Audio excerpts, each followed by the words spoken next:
La colonie ferme ses portes.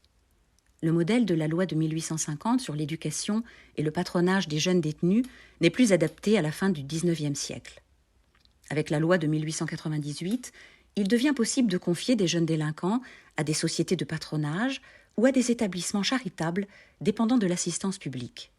C'était déjà le cas en 1897 pour 18 000 jeunes, à comparer aux seuls 5 000 enfants détenus dans les colonies pénitentiaires en 1896. Les établissements ne trouvent plus l'équilibre budgétaire indispensable à leur survie. Au début du XXe siècle, proche de la fermeture, quelques colonies privées et publiques franchissent tant bien que mal la période de la Grande Guerre. Leur évolution reprend alors son chemin chaotique. Dans les établissements, les conditions de vie se détériorent encore. La politique d'économie budgétaire des différents gouvernements est menée au détriment des jeunes détenus. Le prix de la journée versé pour chaque jeune stagne alors que l'inflation est forte. Les institutions doivent réaliser des économies drastiques et malgré cela, tout manque. Vêtements, literie, nourriture.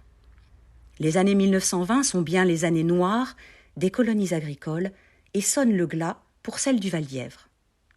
Le 5 juin 1925, l'administration des domaines vend aux enchères les biens de la colonie.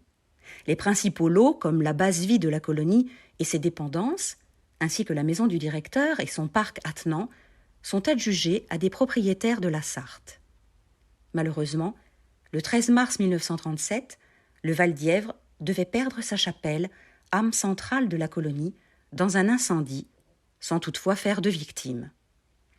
Depuis la fermeture, certains bâtiments ont été remaniés par leurs nouveaux propriétaires, mais on peut encore voir l'aspect général de leur destination première.